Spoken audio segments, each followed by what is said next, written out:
Hey guys, here we are again. This is The Secrets of Sex. I am Audra Sargelis, and this I am Rachel. is my girl.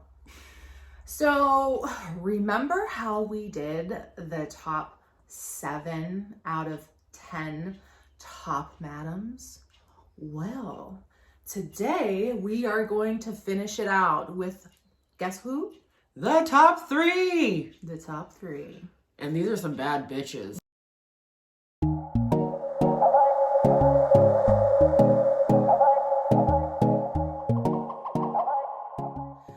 I feel bad for number 3.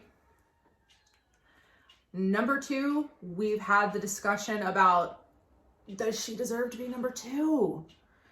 And it's like so freaking close for us. Like, but when you really look at it though, with number 1, and this is why she earns it. she like, convinced me. She earns it because bitch got away with a lot and made so much money. So much money. I mean, like a stupid amount of money. you'll see. You'll see. So anyway, if you like what we're doing here, please do us the favors, subscribe down below. If you have any comments, questions, things that you would like to see in the future, please leave them in the comments. Again, I always answer, always. I mean, unless it's just something that I can just like heart and like, but if you have something to say, I'll always answer you. You can also reach me at my email, which is here on YouTube. It's also at my Instagram, Green-Eyed Wanderlust. That's GRNEYED _ Wander, WANDERLUST. If you are following me on Facebook, thank you. Head on over to IG, follow me there. Again, you can talk to me, ask me questions.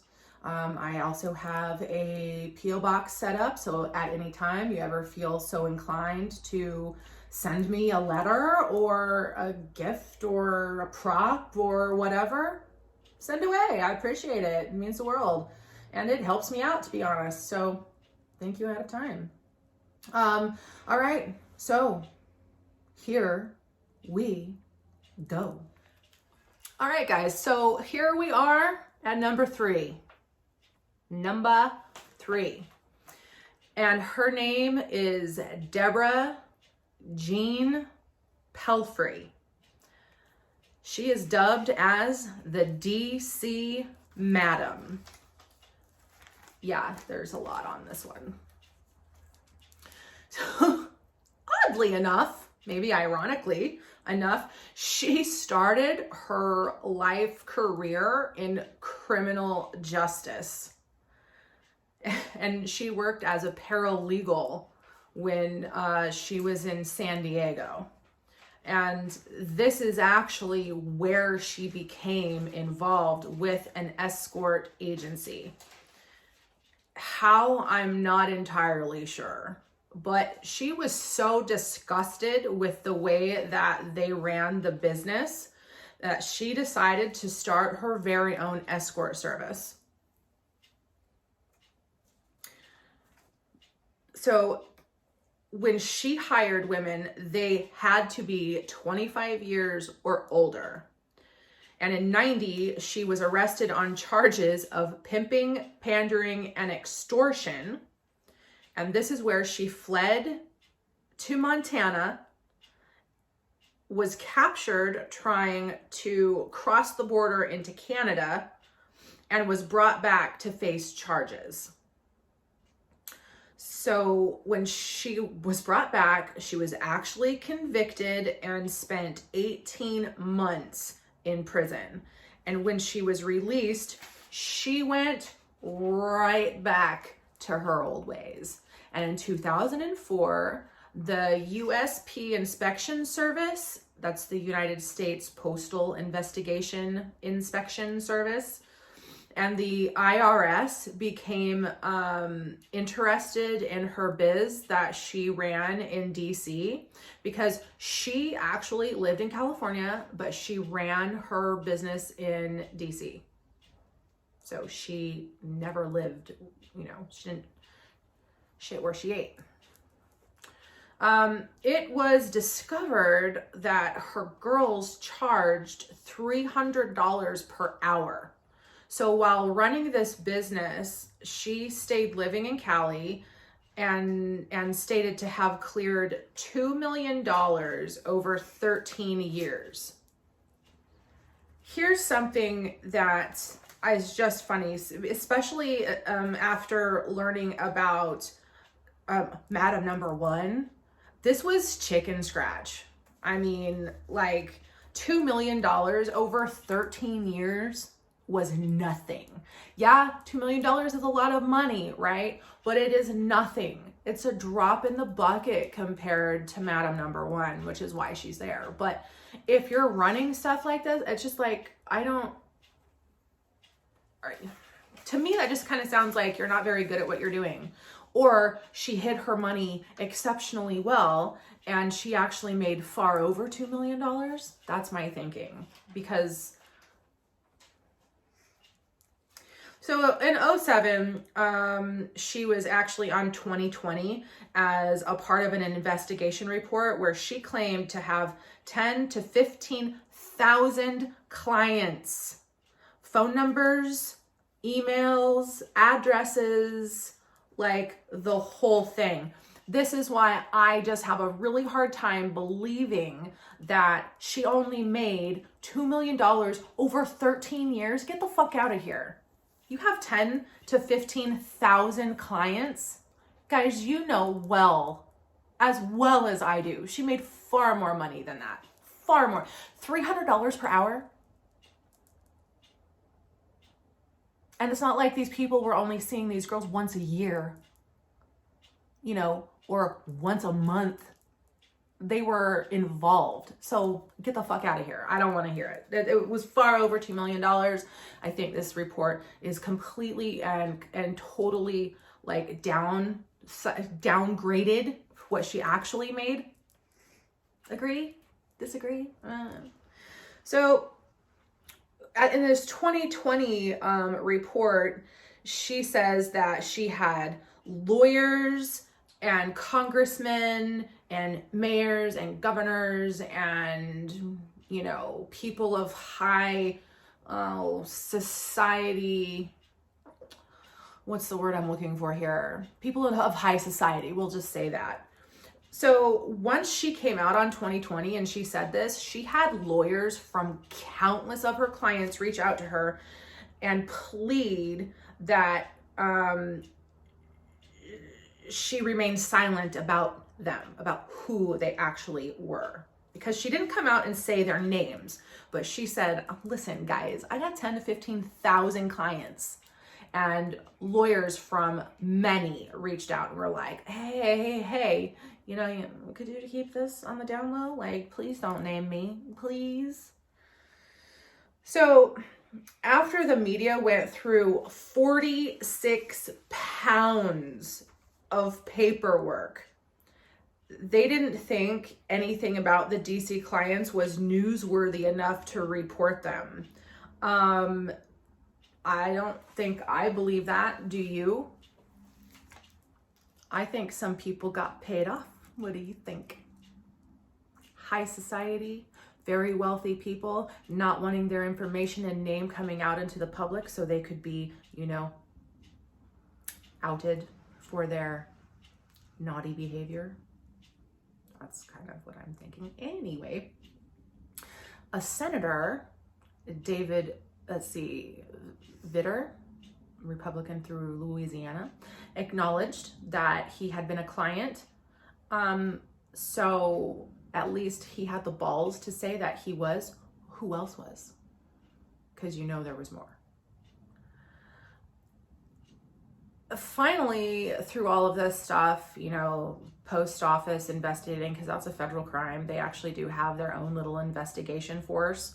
And they have quite a bit of power. The IRS, among other agencies, they got her to trial, and 13 of her escorts and 3 clients testified against her. And on April 15th, 2008, Palfrey was found guilty of money laundering, using the mail service for illegal purposes, and racketeering. Through all of this, she believed that she would only serve 6 to maybe 7 years. But the court decided that she was going to face 55 years. They threw the fucking book at her, and this is what she was looking at. 55 years.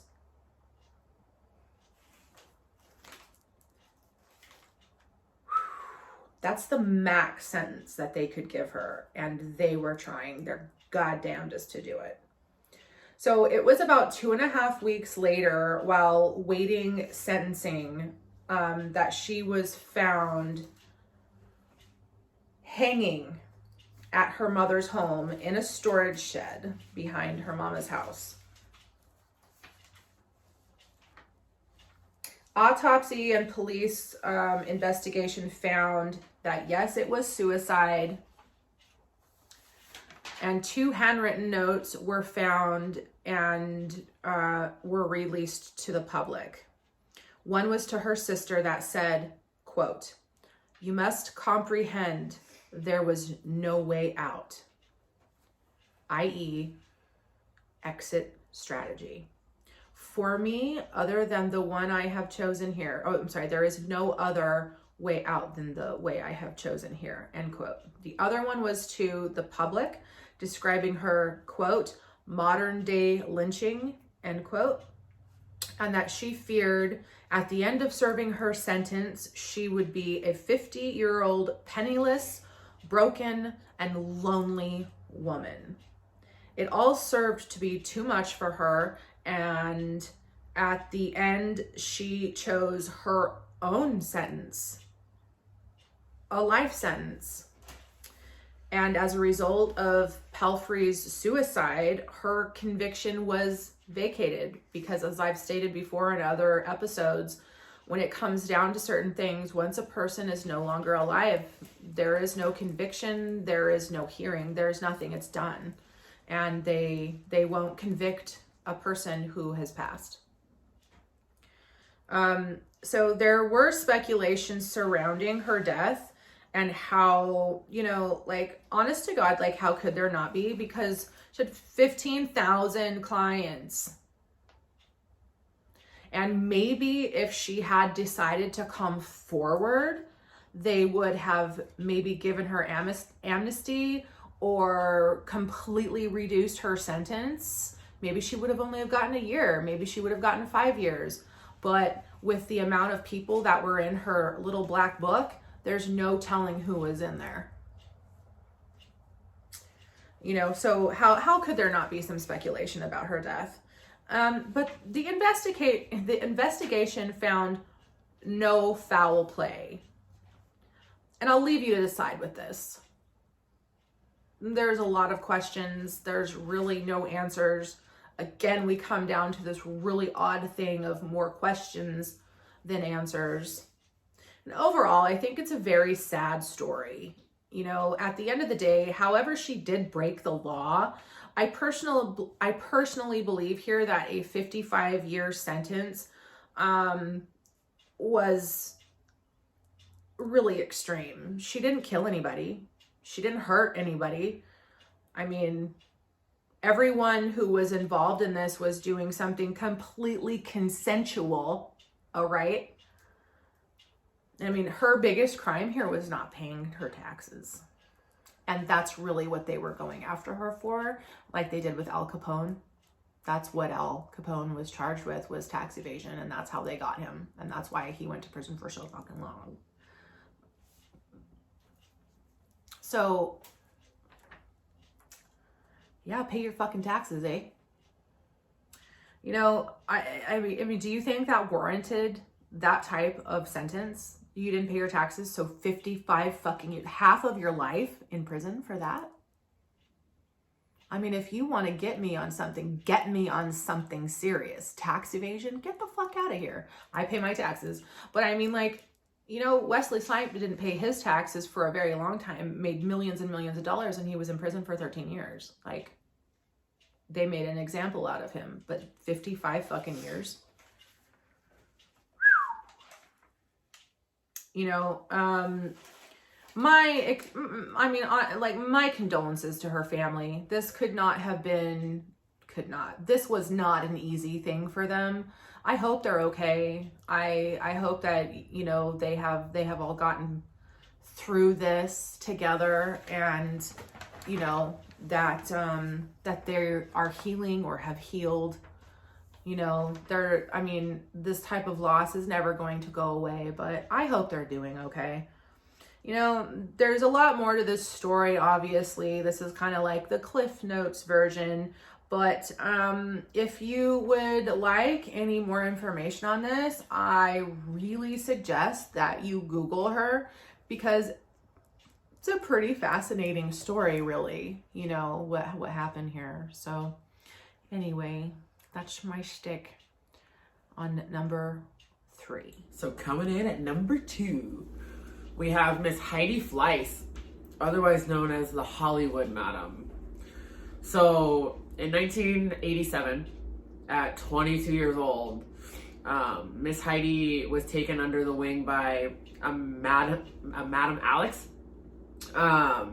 who was she was kind of a procurist to the stars. So she knew all the famous people that were looking to get jiggy with people. So Madam Alex kind of took her under her wing and showed her the good life, so to speak. In 1990, Heidi kind of absorbed that business and decided, hey, I'm going to launch my own prostitution service. And in 91, she had a stable 500 girls. Like, she was rocking it. And these girls charged $1,500 a night. $1,500 a night. Like, I wouldn't mind making that kind of money every night, you know? But she took 40%. 40%. And was clearing $300,000 a week. A week. Damn. Like, I wouldn't even have to do that as a full-time thing. Like, give me 1-2 clients and I'm good. That's all I need. 1 or 2 a year. I'm set. Actually, even 1. I'll sleep with them 1 time, make my $300,000. Bye. See you guys next time. Like, Jesus. And like, she had a roster of nothing but A-list celebrities and executives. Like, she was only going for the best of the best. On June 9th, 1993, she got screwed. Like, royally screwed. She was charged with 5 counts of pandering and arrested. But a jury only convicted her for 3 counts, for which she received a 3-year prison sentence. So, honestly, that's not terrible. Like, it could have been so much worse for her. But Heidi was good. She was no snitch. She never ratted out any of her clients. But, dun dun dun, infamous Mr. Charlie Sheen testified that he had spent $53,000 a year on her services. So she's like, okay, I'm not gonna rat any of my guys out. Like, I got my clients back. And Charlie decides to rat himself out. Like, come on, bro. Like, you would have been safe. You didn't have to say nothing. Like, keep your mouth shut. why would you admit to spending $53,000 a year on her services? Like, nobody ever said that Charlie Sheen was that smart. So, in 1996, her conviction was overturned. But a federal tax evasion case the following year led to her serving a 20-month stint in prison in Dublin, California. So yeah, taxes will get you every time. So she should have been a little bit smarter. Because that's cool that her conviction got overturned. She would have been safe. Like, she would have been good. But then taxes. Everybody, make sure you pay your taxes. Because eventually, they're going to get you. They're going to get you. But a good thing, like, while serving her time in prison, she decided that she was going to write a book. And she wrote about her experiences. She even hosted an online show where she shared sex tips with people. Like, I'm kind of curious if, like, those shows were recorded and are online somewhere. I'm going to need to look for those. Because if they are, I'm kind of curious as the type of tips that she was giving to people. Fascinating to know and to try to figure out. Because she probably had some really good tips. Okay, guys, so here we are in number 1. Number 1. And here's why. So Anna Gristina is known as the Upper East Side Madam or the soccer mom madam. And I don't know if any of you guys know, but there was a movie made about her. We watched it. Oh, we did watch it. Mm-hmm. And it was good. And I recommend all of you watching it. Yeah. Because it shows you how big of a badass she was. And so smart. Yep. So smart, really. So she was born in Kirkliston, West Lothiana? Yeah. Where the fuck is that? I'm thinking it's in Scotland. Is it in Scotland? I'm pretty sure it's in Scotland. So Kirkliston, West Lothiana, and she was adopted at 5 months old by a Scottish couple, John and Annie Tennant. Now, Rachel did a lot of research on this one. We can't find her birthday, so we don't really know exactly. And I'm sure it might be out there, but also some information just might be withheld for privacy reasons. Who knows? Because she is still alive. Yeah. So, I mean, I know like Wikipedia and like all these other things give you so much information about people, but there you have it. But also with the fact of her, with being adopted at 5 months, depending on the country in which she was born in, like, some of those records could just not be gone. Yeah, they might just be gone. Yeah. Because every country is different and time frames have been different. I mean, there's been adoptions that have gone through. I mean, even here in the United States, but I mean, depending on when, record keeping didn't really change for the better until like, you know, the digital age started. And there's a lot of information that's been lost because, you know, it goes in some box somewhere in some place and it could get wet or damaged or, I mean, even possibly tossed. I mean, there's just, you know, so many things. Yeah, I mean, especially when you go back and you do like ancestry things, there's records that are just lost because of the way record keeping was until things actually transferred over to the digital age, because now it is on a file and a hard file somewhere, and I don't think this is one of those cases, so who knows.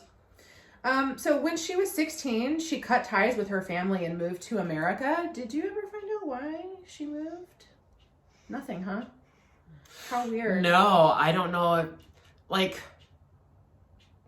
my opinion could be that they had a falling out. And she didn't want to be, she wanted to try for more opportunity. Did you ever, I mean, was it, there's no like sign or talking of abuse? Did she know she was adopted? It didn't say that either. See, I mean, like those could all be possibilities. So who knows why she actually left? We don't know. So she moved to New York and then started looking for work to support herself. She had a bunch of little odd jobs and ends. Ended up getting married a couple of times, had some kids. And then she was in this not so good relationship. And decided that she needed to get out. And while she was leaving that, she took up refuge with a cousin of hers that owns a massage parlor. Yeah, massage parlor. And decided, began working the front desk, just kind of helped her with her books and all of that. So she really started learning the ins and outs of how to run a business. And in learning this, in learning the books and in the money and how clients and, all these things happen, she learned there that she could make a lot more money.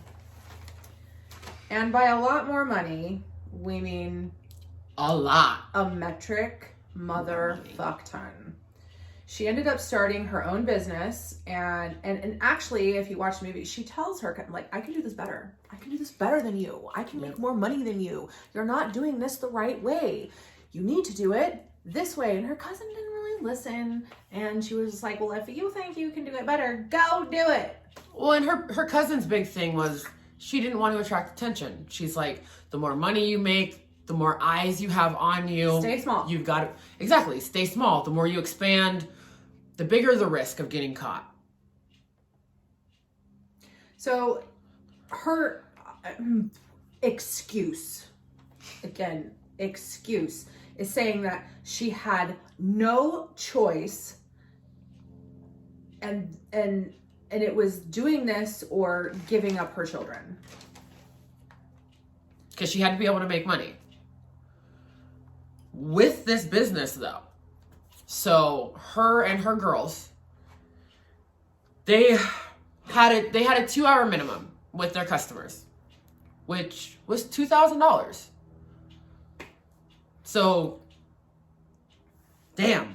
And she also took a 50% cut. All right?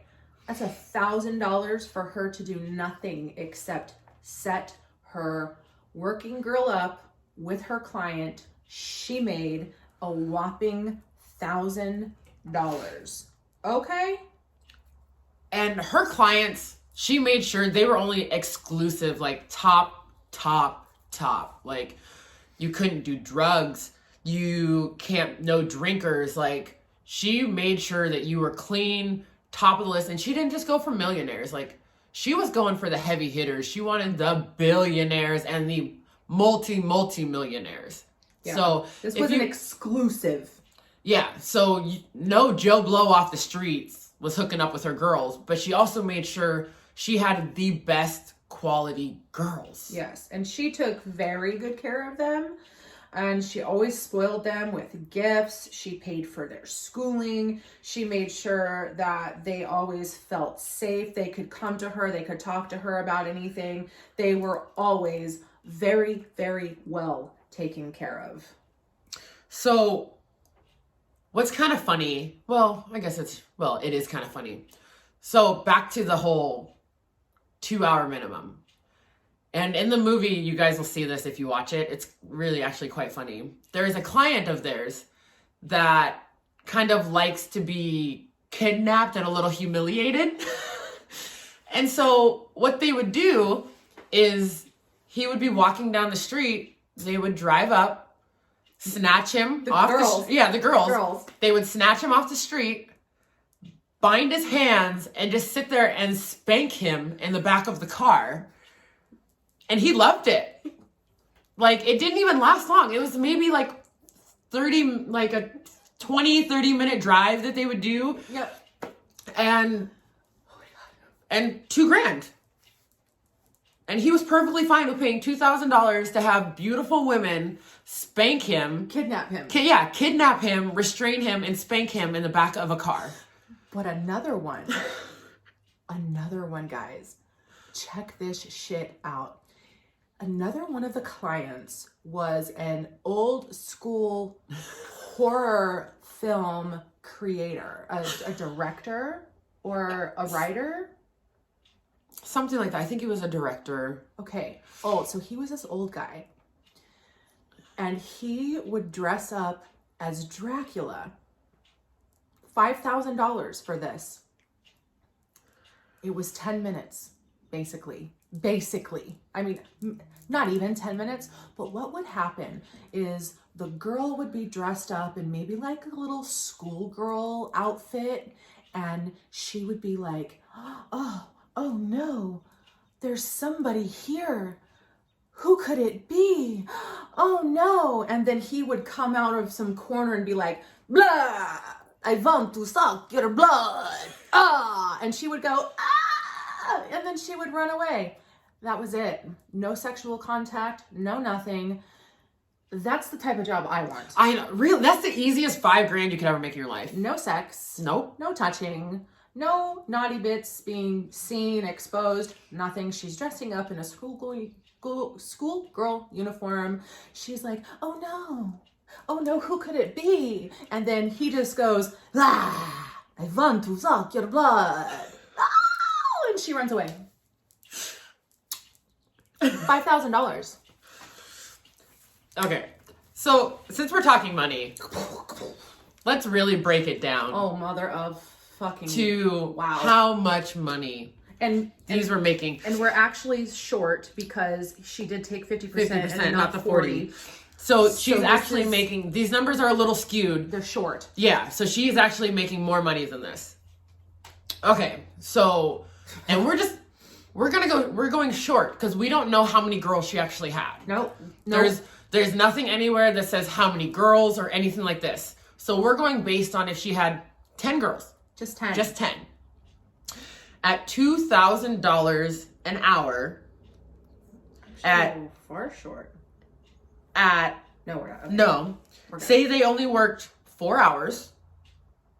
Okay. Yeah. Which some of them worked a whole lot more. Yeah. Because in the movie and all of that, they're saying that there were some trips and all of this. So it's like overnighters, parties. Exactly. So it's events. like, we're doing this, we're cutting it real short. Yeah. And this is still a lot of money. Oh my God. So at $2,000 an hour for just 4 hours of their time, they're making $8,000. So $8,000 per girl, and there's 10 girls, that's $80,000 a day. See, that's where I got fucked up for a second. Yeah, no, that's $80,000 a day. Get the fuck out of here. $80,000 a day, and if she's doing 50%, that's $40,000 a day. To do nothing but call and set up appointments. That's it. Set up appointments, make sure that the girls are good to go, do the introductions or whatever, and be out. I mean, she was vetting on top of it, so she actually did a lot of legwork to make sure that they were safe. Yeah. And okay, yes, that takes a lot of time and money because background checks and all of these other things. And like, okay. But I'm like... That's a lot of money. Yeah. So. And then if we do that and say that's being made a day for a whole year. It's $14.6 million. That she's making a year for booking appointments and helping them set up. So get that one. So you can see how I come back to our number 3. Now, how could she have only have made $2 million over the course of 13 years? Get the fuck out. Granted, it was only $300 an hour, but she had a lot of girls and she had 15,000 clients. So maybe that's why they charged her with 55 years. Like that's why they were going for the max, because like these are numbers. Like this is serious numbers. And so she had her business. Anna ran her business for 15 years. So in that amount of time, this bitch made $219 million. $219 million. And that's only if she had 10 girls. And we don't know how many. And we don't know how many. And that's only if they were working 4 hours a day, which we know they weren't. We know they weren't. So this is a small number. On the small side, she made $220 million in 15 fucking years on the low for 10 girls. And we know she had more. We just don't know the actual numbers. And that's because... Okay, so Miss Anna got busted. And this happened when she was trying to set up, she didn't know, but she set up a meeting between her girls and an undercover cop. And they got her. They got her. But I mean, red fucking handed. They did get her, but they didn't really get her. They didn't. Because with all of that, she was only convicted of 1 count of promoting prostitution. 1 count, because that's all that they could prove with the setup with the undercover cop. They can't prove that she was promoting prostitution for anybody else. Because they never caught her. Never. Just for this one time. Just for one time. Yeah. And her like Heidi kept her mouth shut. She didn't rat out her clients. She wasn't going to drag anybody down with her or ruin anybody's life. Not her girls? Nope. Nobody even testified against her, did they? Not that I found. Yeah. Her girls, unlike Miss Number 3, unfortunately, how like 13 of her girls testified against her. No one that we could find testified against her because she protected them and she took good care of them. And she obviously, I mean, they got fucking paid. Yeah. So nobody ever. And then none of the clients ever came forward. But at the same, but really, if you're a client, why? Why come forward and put your business out there? Because you're going to go down too. And this comes back to Charlie Sheen. God. But here's my thing. Okay. So Charlie, if you ever see this, I'm sorry, but you're an attention whore. Yeah. And you have done some really like outlandish, crazy, unhealthy, dangerous things that have landed you with HIV. And I'm so sorry for that. I feel really, really horrible. I really do. I feel horrible about that. But in this case with Heidi, I feel like it was more of attention and plummeting himself back up into the media eye, the public's attention. Yeah. Because as I have heard so many times, bad press is good press because it's press. Yeah. Some press is better than no press at all. And I think that's why that happened. It probably is.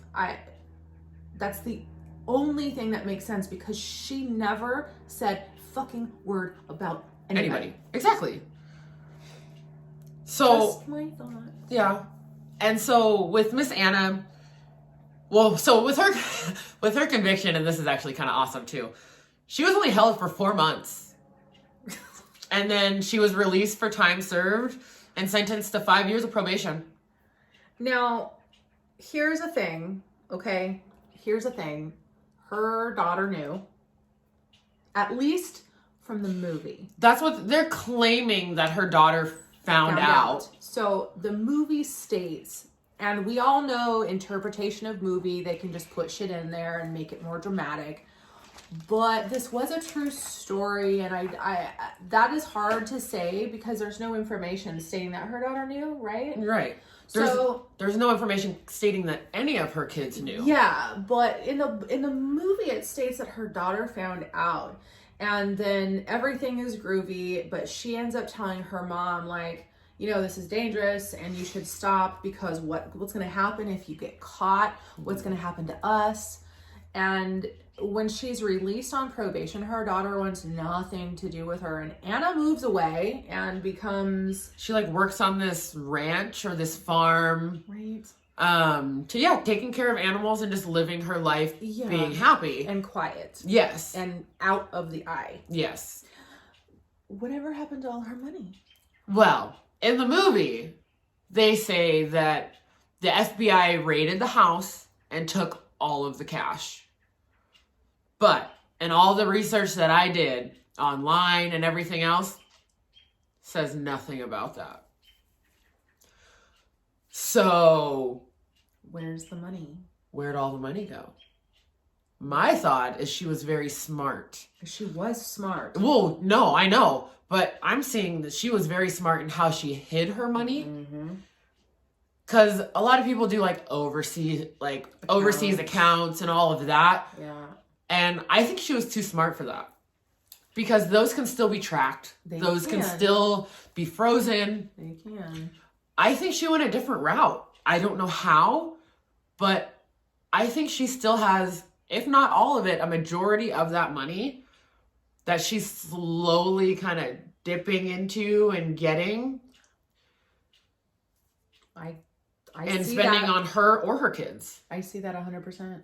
So, what do you think?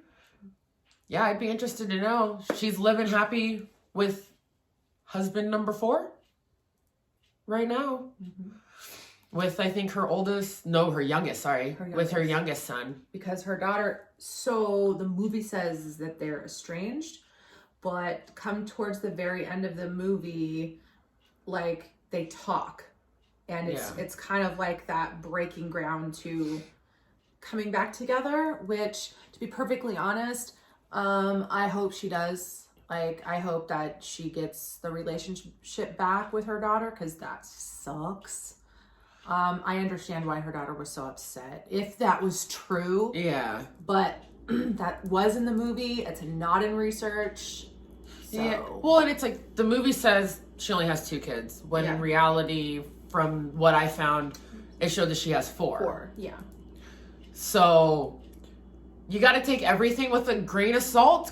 So it's like, yeah, they're putting some real information in the movie. But extra drama. But of course, extra dramatic. And they're leaving a lot of stuff out. So yeah, you guys can take from it what you will. If you guys have done research or know more about her and you have information that I missed or that is good to know that we didn't cover, let us know. Leave it. Yeah, leave it in the comments.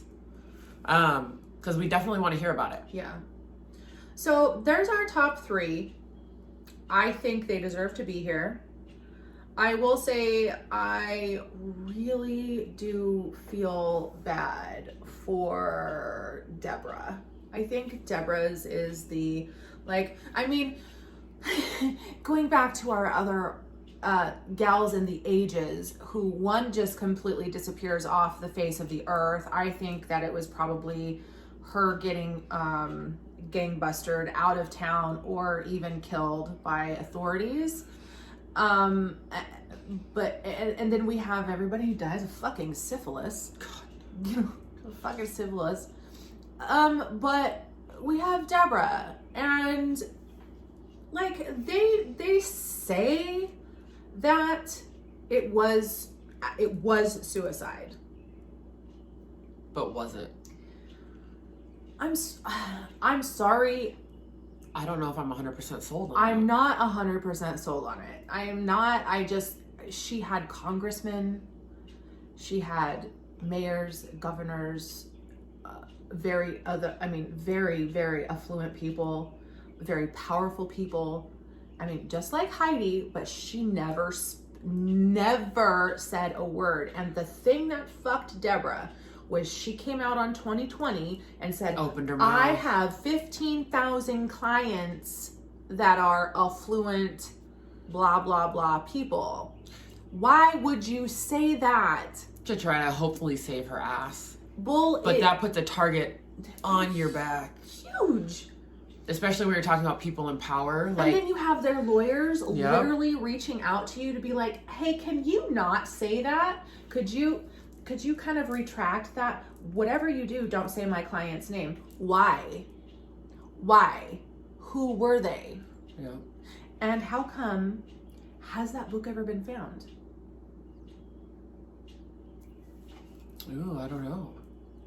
Just saying, like, I could see, you know, because when she went to prison the first time for, you know, that little bullshit, she had stated that her stint in prison the very first time damaged her and that she had PTSD from it. It was the worst, most horrible experience of her life. I can imagine.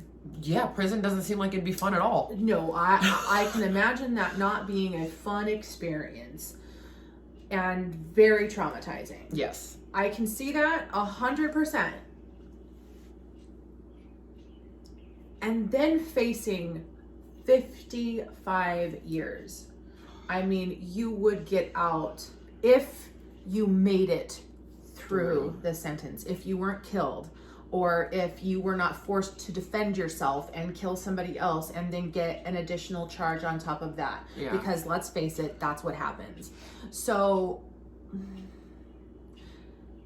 I could see that this was a suicide case. But Yeah. and then Heidi's still around. Yes, she is. Just living the damn life. So was all of her, what happened with her money? I think some of it, I'm pretty sure some of it got taken. Was confiscated. Some of it was confiscated, not all of it. Yeah, I don't think so either. But I don't remember seeing a number as to like what she has. Yeah. And I feel like most of these women don't want you to know Oh, no. how much money you No, have. Because no, then no. that's a target on your back. Well, and I think that would just bring up more charges. Could it though?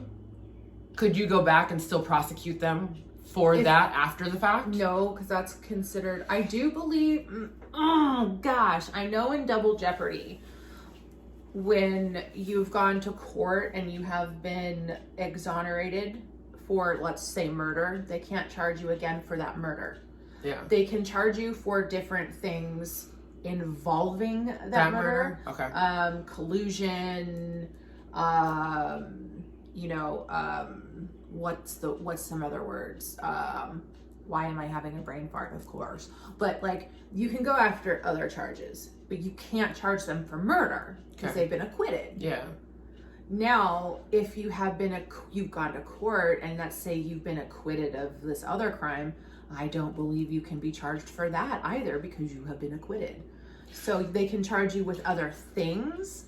Yeah, but if you're being prosecuted for prostitution, and the money was made For prostitution, yes, then they can't really come after you for that since you've already been acquitted of prostitution, right? they can come after you for tax evasion. Who said that you were evading taxes? They'd have to be able to prove it. They would. Can they prove it though?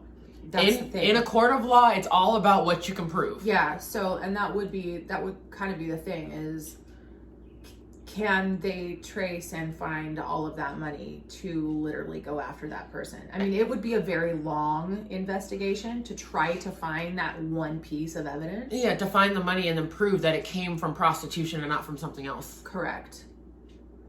So somebody probably could go after these ladies, but Maybe. that's a lot of work and a lot of time. And at the same time, if you come up with nothing, then You've wasted hundreds, if not thousands of man hours. And yeah. resources and all of that. And quite honestly, in so many of the cases that I've done so much research on and listened to over these past few months is the manpower comes down to a lot. And once they have reached like their cap, they're done. Yeah, they're over it. They might leave like one person to do the job, but that's it. Yeah. And everything else is just like, good luck. Have fun. See what you can see. That's why I think after a while, they're just like, we're over it, move on. There's bigger, badder things Worse to worry things. about. So, man. Anyway, you can see why these ladies are in the top madams. Makes me want to be a madam. I just don't want to get caught. No, like I don't want to go to jail for prostitution or promoting prostitution Or racketeering. or oh god, yeah, or racketeering, Or tax evasion. I don't want to do that. Because it seems like that's where they get you, really. It's not even so much that they're even so much as concerned about the prostitution. It's the tax evasion. But that's where they want to get you the most. And like, that's what they did with Al Capone. Yep. Like, that's how they got him. Tax evasion. You go fucking nuts. I want to make that kind of money and not have to work so hard. God. Dude, if I could just book appointments and set people up and make sure they're good to go. Get 50% of and that. get 50% of that and be a multi-millionaire. Bro. In a year. Yeah. In a year. Dude, I'd be set for the rest of my life. Give me 1 year of doing this. 1 year. You know? And then I'll sell the business. I'll pass it down to one of my girls or something and be like, okay, you take it. God. I'm out. I'm gonna retire. I'm retired. Shit. Anyway, that's where we are. Those are our top 10 madams. We've finished up with Deborah, Heidi, and our Miss Soccer Mom at number 1. For good damn reason. Dang. Woo. I hope you have enjoyed what we're doing here. If you do, subscribe, please. If you have any questions, comments, you just need to shoot the shit. Leave some comments below as well. And you will see us next time. Have a good one, guys. Bye. Bye.